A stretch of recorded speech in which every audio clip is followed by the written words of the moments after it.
এক শান্ত সকালে যখন সূর্যের সোনালি আলো পাখিদের কলতানের সঙ্গে মিশে এক মায়াবী পরিবেশ সৃষ্টি করছিল, জেলার সবচেয়ে দৃঢ়চেতা নারী অফিসার শ্রীমতী রাধিকা সেন তার স্কুটি নিয়ে অফিসের পথে রওনা দিলেন। তার কালো শাড়ির লহরী বাতাসে উঠছিল, যেন তার অটুট ব্যক্তিত্বের এক রহস্যময় প্রতিচ্ছবি। এই গল্প শুধু একজন নারীর সাহসের নয়, বরং ন্যায়ের জন্য এক অক্লান্ত লড়াইয়ের কাহিনী, যেখানে একটি থাপ্পড় শুধু গালে নয়, সমাজের সামনে একটি প্রশ্ন তুলে ধরল, ইনসাফ কার জন্য, গরিবের না ক্ষমতাশালীর? সকালের নরম রোদে যখন পাখিদের কিচিরমিচির এখনও তাজা ছিল, জেলার সবচেয়ে শক্তিশালী মহিলা ডিএম রাধিকা সেন তার স্কুটিতে অফিসের দিকে রওনা হলেন। তার কালো শাড়ি বাতাসে উড়ছিল, যা তার লম্বা কাঠামোর ব্যক্তিত্বকে এক রহস্যময় জাদু দিচ্ছিল। কালো পোশাকে তার চোখ দুটো ঝকঝক করছিল, যেন কোনো ঝড় আসতে চলেছে। কিন্তু এই মুহূর্তে তিনি একেবারে একজন সাধারণ মহিলার মতো দেখাচ্ছিলেন। সাদা কিন্তু দৃঢ় কালো শাড়ির চওড়া পাড় তার কোমর ঘিরে ছিল, যা তার মজবুত ব্যক্তিত্বের প্রতিফলন করছিল। তিনি ভাবছিলেন আজকের মিটিংগুলোর কথা। হঠাৎ বাজারের কাছে পৌঁছতেই স্কুটির টায়ার পাংচার হয়ে গেল। রাধিকা সেনের ভ্রু কুঁচকে গেল। এখন তো অফিসে দেরি হয়ে যাবে। মনে একটা হালকা অস্থিরতা জাগল, কিন্তু তার মুখ শান্ত ছিল। চারপাশে তাকাতেই এক বুড়ো লোক চোখে পড়ল, যিনি রাস্তায় দাঁড়িয়ে চায়ের চুমুক দিচ্ছিলেন। ভাই, এখানে কাছে কোনো পাংচারের দোকান আছে? তিনি আস্তে করে জিজ্ঞেস করলেন। লোকটি হেসে ইশারা করলেন, জি ম্যাডাম, সামনে মাত্র 50 মিটার দূরে শ্যামলালের দোকান আছে, সে ভালো কাজ করে। রাধিকা ধন্যবাদ জানিয়ে স্কুটি ঠেলে দোকানে পৌঁছলেন। দোকানটা ছিল ছোট্ট একটা জায়গা, যেখানে টায়ার আর টুলস ছড়িয়ে ছিটিয়ে পড়েছিল, আর বাতাসে রাবারের গন্ধ ভাসছিল। শ্যামলাল ছিলেন একজন রোগা, গরিব লোক, যার বয়স প্রায় 45। কাজে তিনি মনোযোগী ছিলেন। তার হাতে তেল মাটি লেগেছিল আর মুখে মেহনতের রেখা ফুটে উঠেছিল। ভাই, তাড়াতাড়ি ঠিক করে দাও, আমার খুব তাড়া আছে, রাধিকা বললেন। তার কণ্ঠে নরম ভাব ছিল, কিন্তু কঠিনতাও মিশেছিল। শ্যামলাল তৎক্ষণাৎ স্কুটি তুলে কাজ শুরু করলেন। কোনো সমস্যা নেই ম্যাডাম, 10 মিনিট লাগবে, তিনি আশ্বাস দিলেন। রাধিকা পাশের বেঞ্চে বসে ফোন চেক করতে লাগলেন, কিন্তু তার মন তখনও কাজের চিন্তায় ডুবেছিল। কাজ শুরু হতেই রাস্তায় একটা জিপের আওয়াজ হলো। জিপ থামল, আর তা থেকে একজন ইন্সপেক্টর বেরিয়ে এলেন, বিক্রম সিং, যার মুখ রাগে আর তাড়াহুড়োয় লাল হয়েছিল। তার জিপেরও টায়ার পাংচার হয়েছিল। তিনি চিৎকার করে বললেন, এই শ্যাম, আমার পাংচার আগে ঠিক কর, আমাকে তাড়াতাড়ি থানায় যেতে হবে, খুব জরুরি কেস আছে। শ্যামলাল হাত জোড় করে বললেন, সাহেব, এই ম্যাডাম আগে এসেছেন, ওর কাজ শেষ করে আপনারটা করে দেব, মাত্র 10 মিনিট। বিক্রম রাগে লাল হয়ে গেলেন, তার চোখ যেন ফেটে যাচ্ছিল। 10 মিনিট? আমি 10 সেকেন্ড অপেক্ষা করব না, আগে আমারটা কর, নইলে দেখে নেব তোকে, আমি পুলিশ, বুঝলি? তার কণ্ঠ রাস্তায় গুঞ্জন তুলল। চারপাশের লোক থেমে গেল, কেউ কেউ হাসতে লাগলো, কেউ মাথা নেড়ে এগিয়ে গেল। রাধিকা সেন আস্তে করে বললেন, স্যার, আমারও কাজ আছে, দয়া করে একটু অপেক্ষা করুন, তাড়াতাড়ি আপনারটাও হয়ে যাবে, সবার কাজ তো হয়। তার কালো শাড়িতে লুকানো আত্মবিশ্বাস এখন প্রকাশ পাচ্ছিল। এটা শুনে বিক্রম আরও ক্ষেপে গেলেন। তুমি আমার সঙ্গে ঝগড়া করবে? দেখছো না আমি কে? থানার ইন্সপেক্টর। রাগের মাথায় তিনি রাধিকার গালে একটা জোরে থাপ্পড় মারলেন। থাপ্পড়ের আওয়াজ রাস্তায় গুঞ্জে উঠল। রাধিকার মাথা ঘুরে গেল, গালে লালচে ভাব ফুটে উঠল। এবার মাথা ঠিক হবে, আমি চাইলে তোকে রাস্তাতেই শেষ করে দিতে পারি। সাধারণ মহিলা ভেবেছিলাম তোকে। চারপাশের লোক দেখতে লাগলো, কিন্তু কেউ কিছু বলল না। পুলিশের ভয়ে ছিল। রাধিকার গাল জ্বলছিল, চোখে জল এলো, কিন্তু তা পড়ল না। তিনি চুপ করে রইলেন। তার কালো শাড়ি এখন তার শক্তির প্রতীক হয়ে উঠেছিল। শ্যামলাল হতভম্ব হয়ে দাঁড়িয়েছিলেন। তিনি জানতেন পুলিশের রাগ কি। তিনি ভাবলেন, গরিব মানুষ বেঁচে গেলে ভালো। আর বিক্রমের জিপের কাজ শুরু করে দিলেন। কাজের সময় শ্যামলালের হাত কাঁপছিল। তিনি ভাবছিলেন, যদি অস্বীকার করতেন তাহলে তার দোকানে রেড হতো। বাড়ির লোকের কি হবে? স্ত্রী, 2 ছেলে মেয়ে, সব তার মেহনতের ওপর চলে। পাংচার ঠিক হলে বিক্রম জিপ স্টার্ট করলেন, একটা কথাও না বলে। শ্যামলাল সাহস করে বললেন, সাহেব, টাকাটা দিয়ে দিন, 200 টাকা হয়েছে। বিক্রম হেসে ফিরলেন, টাকা মাগবি আমার কাছে? গরিব কুকুর, আমি পুলিশ বুঝলি, চল এখান থেকে দূর হ। আর জিপ এগিয়ে গেল। রাধিকা উঁচু গলায় বললেন, তার কণ্ঠ এখন দৃঢ় ছিল, যেন আদালতের গুঞ্জন, সাহেব থামুন, এটা তার মেহনতের হক। আপনি যেই হন, কাজ করেছে তো টাকা দিন। এরা গরিব, এই টাকায় তাদের বাড়ির চুলো জ্বলে। টাকা না দিয়ে গেলে তাদের পেটে লাথি মারবেন।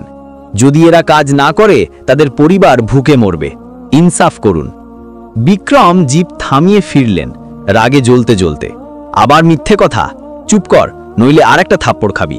তিনি শ্যামলালের দিকে তাকালেন আর তাকেও একটা জোরে থাপ্পড় মারলেন। শ্যামলাল পড়ে গেলেন, তার মুখ দিয়ে রক্ত বেরিয়ে এলো। হাত জোড় করে মাফি মাগতে লাগলেন, সাহেব মাফ করে দিন, আমি গরিব। চারপাশের লোক দেখছিল, কেউ কেউ ফোন বের করে ভিডিও করতে লাগলো, কিন্তু কেউ এগিয়ে এলো না। রাধিকা নিজেকে সামলে নিলেন, তার কালো শাড়ি এখন রাগের আগুন থেকে ধোঁয়া ছাড়ছিল। তিনি শ্যামলালকে তুললেন, ভাই ভয় পেও না, আর তার পার্স থেকে 400 টাকা বের করে শ্যামলালকে দিয়ে দিলেন, নিজের আর বিক্রমের দুজনেরই। এটা তোমার হক, নাও। শ্যামলাল অস্বীকার করলেন, ম্যাডাম আপনি কেন? কিন্তু রাধিকা জোর দিয়ে বললেন, না, এটা তোমার মেহনত। অবশেষে শ্যামলাল টাকা নিলেন। তার চোখে জল এলো, রাগের নয়, ব্যথার নয়, কৃতজ্ঞতার। রাধিকা স্কুটি নিয়ে অফিসে পৌঁছলেন। সেখানে বসে এক মুহূর্ত চুপ করে রইলেন, গাল এখনো জ্বলছিল। তারপর ফোন তুলে আইপিএস অফিসার মেঘনা রায়কে কল করলেন। মেঘনা ছিলেন একজন কঠোর মহিলা, লম্বা সোজা, যার চোখ আইনের মতো ধারালো ছিল। তিনি ছিলেন জেলার সবচেয়ে শত অফিসার, যিনি অনেক দুর্নীতিবাজ অফিসারকে শাস্তি দিয়েছিলেন। রাধিকা সব ঘটনা বিস্তারিত বললেন। মেঘনাজি, একজন ইন্সপেক্টর রাস্তায় গরিবকে মেরেছে, আমার ওপর হাত তুলেছে। এটা চলতে পারে না, আমাদের ব্যবস্থা দুর্বল হয়ে যাবে। মেঘনার কণ্ঠ ফোনে কেঁপে উঠল, রাধিকা এটা তো অপরাধ। আমাদের জেলায় যদি এমন হয়, আমি আজই ব্যবস্থা নেব। তোমার পূর্ণ সহযোগিতা চাই। তাকে সাসপেন্ড করিয়ে শাস্তি দেওয়াতে সাহায্য করব। রাধিকা বললেন, জি, পূর্ণ সহযোগিতা। ফোন রেখেই মেঘনা থানার দিকে রওনা হলেন। থানাটা ছিল একটা পুরনো বাড়ি, যেখানে দেয়ালের রং উঠে গিয়েছিল আর বাতাসে সিগারেটের গন্ধ ভাসছিল। ভেতরে বিক্রম তার চেয়ারে পা তুলে বসেছিলেন, যেন কোনো গুন্ডা, অফিসার নয়। তার সামনে একটা ছোট ফ্যান ঘুরছিল আর তিনি চায়ের চুমুক দিচ্ছিলেন। মেঘনাকে দেখে তিনি ঝটকা দিয়ে উঠলেন, পা নামিয়ে হকলাতে হকলাতে বললেন, নমস্তে ম্যাডাম, আপনি এখানে কোনো কাজ? মেঘনা তাকে ঠান্ডা চোখে দেখলেন, তার কণ্ঠে ছিল ইস্পাত। হ্যাঁ, খুব বড় কাজ। তোমার বিরুদ্ধে অভিযোগ এসছে, কাল রাস্তায় একজন গরিব পাংচারওয়ালাকে মেরেছ, তার হক কেড়েছ, আর জেলার ডিএম রাধিকা সেনকে থাপ্পড় মেরেছ। আমি তদন্ত করতে এসছি, বলো কি বলবে? বিক্রমের পায়ের তলার মাটি সরে গেল, তার মুখ ফ্যাকাশে হয়ে গেল, হাত কাঁপতে লাগলো। ম্যাডাম, আমি জানতাম না ও ডিএম, আমি সাধারণ মহিলা ভেবেছিলাম, ভুল হয়ে গেছে, মাফ করে দেন। কাজের খুব চাপ ছিল, পাংচার হয় রাগ হয়ে গিয়েছিল। তিনি হাঁটু গেড়ে বসতে প্রস্তুত ছিলেন। মেঘনা বললেন, মাফি? এটা তো গুরুতর অপরাধ। তুমি ইউনিফর্মের অপব্যবহার করেছ, আইন ভেঙেছ। কাল সকালে বড় মিটিং হলে প্রেস কনফারেন্স আছে, সেখানে হাজির হবে আর যে সিদ্ধান্ত হবে মানতে হবে। এখন তোমার বাঁচা মুশকিল। বিক্রম ঘামে ভিজে গেলেন, সারা রাত ঘুম এলো না। বাড়িতে স্ত্রীর সঙ্গে ঝগড়া করতে লাগলেন, সব এই মহিলার জন্য। কিন্তু ভেতরে ভেতরে ভয় বাড়ছিল। মিটিংয়ের প্রস্তুতি শুরু হলো।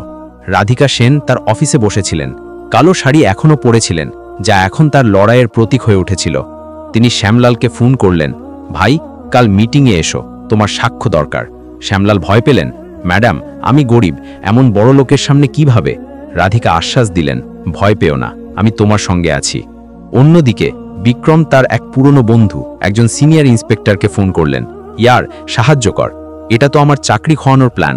বন্ধু হেসে বললেন, আরাম কর, আমি কয়েকজনের সঙ্গে কথা বলে নিই, দেখি কি হয়। কিন্তু বিক্রম জানতেন না যে মেঘনা রায় আগেই তার কল ট্রেস করেছিলেন। একটা ছোট্ট ষড়যন্ত্রের সূত্র পাওয়া গেল। মেঘনা রাধিকাকে বললেন, এ একা নয়, হয়তো একটা নেটওয়ার্ক আছে, কাল সব খুলে যাবে। রাধিকার চোখে চমক এলো। ঠিক আছে, ইনসাফ পূর্ণ হবে। সারা রাত 2 অফিসার নথি তৈরি করলেন। মিডিয়াকে আমন্ত্রণ জানানো হলো আর জনগণকে বার্তা দেওয়া হলো, কাল ইনসাফের লড়াই দেখুন। জনতা বাড়তে লাগলো। সোশ্যাল মিডিয়ায় ভিডিও ভাইরাল হচ্ছিল, পুলিশ বনাম ইনসাফ। পরের সকালে জেলার বৃহত্তম মিটিং হলের বাইরে মিডিয়ার ভিড় জমে গেল। ক্যামেরা, মাইক, লোকজন, সবার মুখে একই কথা, ইন্সপেক্টর ডিএমকে থাপ্পড় মেরেছে, গরিবকেও। এর কি হবে? হলের বাইরে একটা ছোট্ট প্রতিবাদও শুরু হলো। গরিব শ্রমিকরা স্লোগান দিচ্ছিল, পুলিশ আমাদের বন্ধু, শত্রু নয়। হলে রাধিকা সেন বসেছিলেন। কালো শাড়িতে তার ব্যক্তিত্ব এখন মূর্তির মতো ছিল, মজবুত, অটল। বাঁ দিকে মেঘনা রায়, যার চোখ তরোয়ালের মতো ধারালো। ডান দিকে এসডিএম বিজয় মালিক, যিনি চুপচাপ নোট নিচ্ছিলেন। সকাল 10টায় দরজা খুলল। দুজন পুলিশ অফিসারের সঙ্গে বিক্রম ভেতরে এলেন। তার মুখ ফ্যাকাশে, চোখের নিচে কালো দাগ, প্রতি পদক্ষেপে কাঁপছিলেন। মিডিয়ার ক্যামেরা তার দিকে ফোকাস করল। ফ্ল্যাশ চমকাতে লাগল। রাধিকা মাইক তুললেন, তার কণ্ঠ হলে গুঞ্জে উঠল, সবাইকে সালাম। কালকের সেই রাস্তার ঘটনা শুধু একজন মহিলা অফিসার বা গরিবের সঙ্গে নয়, পুরো ব্যবস্থার সুনামের সঙ্গে জড়িত। আমরা আইনের রক্ষক, ভাঙার জন্য নই। আজ জনসমক্ষে সাক্ষ্য আর রায় হবে, যাতে প্রত্যেক নাগরিক জানে আইন সবার জন্য সমান, গরিব হোক বা অফিসার। হাততালি বেজে উঠল, হল কেঁপে উঠল। প্রথমে শ্যামলালকে ডাকা হলো। তিনি কাঁপতে কাঁপতে মাইকের কাছে এলেন। থাপ্পড়ের দাগ এখনও তাজা ছিল। হাত জোর করে সবাইকে নমস্তে করলেন। মেঘনা জিজ্ঞেস করলেন, বলো ভাই, কাল রাস্তায় কি হয়েছিল? বিস্তারিত বলো। শ্যামলালের কণ্ঠ কাঁপছিল, কিন্তু সাহস জুটিয়ে বললেন, ম্যাডাম, আমি গরিব, রোজ কামাই রোজ খাই। কাল ডিএম সাহেবার স্কুটির পাংচার ঠিক করছিলাম। তখন ইন্সপেক্টর সাহেব এলেন, বললেন আগে আমারটা করো। আমি মিনতি করলাম 10 মিনিট অপেক্ষা করুন, কিন্তু তিনি জোর করলেন। ডিএম সাহেবাও বললেন সবার সমান হক। তখন রাগে তিনি ডিএমকে থাপ্পড় মারলেন, আমাকেও মারলেন, আর টাকা দিতে অস্বীকার করলেন। আমার পরিবার সেদিন ভুখে রইল। তার কণ্ঠ ভারী হয়ে এলো, চোখ থেকে জল পড়ল। হল নিস্তব্ধ হয়ে গেল। মিডিয়ার ক্যামেরা প্রতিটি আবেগময় মুহূর্ত ধরে রাখছিল। জনতা থেকে কণ্ঠ উঠল, হায় হায়, লজ্জা করো বিক্রম। তারপর রাধিকা নিজে বয়ান দিলেন। তার কণ্ঠে ব্যথা ছিল, কিন্তু শক্তিও ছিল। আমি দেখলাম তিনি শুধু একজন গরিবের হক কেড়ে নেননি, আইনের অপমান করেছেন। যদি জেলার অফিসার রাস্তায় এমন করে, তাহলে সাধারণ মানুষের কি হবে? আমরা রক্ষক, অপরাধী নই। এই ঘটনা আমাদের শিক্ষা দেবে। হাততালি পড়ল, হল উৎসাহে ভরে উঠল। এবার বিক্রমের পালা। তিনি দাঁড়ালেন, ঘামে ভেজা কপাল মুছতে মুছতে, ম্যাডাম, আমি মানছি ভুল হয়েছে, কিন্তু ইচ্ছেকৃত নয়। চাপ ছিল, কাজের চাপ, মাফ করে দিন। তার কথা শেষ হওয়ার আগেই মেঘনা টোকা দিলেন, বাস, এসব অজুহাত। চাপ সবার ওপর থাকে, কিন্তু তার মানে এই নয় যে গরিবকে মারবে, অফিসারকে থাপ্পড় দেবে আর টাকা আত্মসাৎ করবে। তুমি ইউনিফর্মের সম্মান নষ্ট করেছ। ইউনিফর্ম সেবার জন্য, গুন্ডামির জন্য নয়। জনতার কণ্ঠ আরো জোরে উঠল, সাসপেন্ড করো। এমন অফিসারকে সহ্য করা যাবে না। গরিবের রক্ত ঝরিও না। মেঘনা মাইক শক্ত করে ধরে ঘোষণা করলেন, ইন্সপেক্টর বিক্রম সিং, তোমার বিরুদ্ধে ডিএম এর সাক্ষ্য, শ্যামলালের সাক্ষ্য আর ভিডিও প্রমাণ আছে। তাৎক্ষণিকভাবে সাসপেন্ড করা হলো। বিভাগীয় তদন্ত শুরু হবে। দোষী প্রমাণিত হলে বরখাস্ত, জরিমানা আর মামলা চলবে। আইনের চেয়ে বড় কেউ নয়। হল হাততালি আর জাস্টিস জাস্টিস নাড়ায় গুঞ্জে উঠল। শ্যামলালের চোখে স্বস্তির অশ্রু এলো। তিনি হাত জোর করে বললেন, ধন্যবাদ ম্যাডাম, আপনি আমার হক ফিরিয়ে দিয়েছেন। রাধিকা তার কাঁধে হাত রাখলেন। তার কালো শাড়ি এখন বিজয়ের প্রতীক হয়ে উঠেছিল।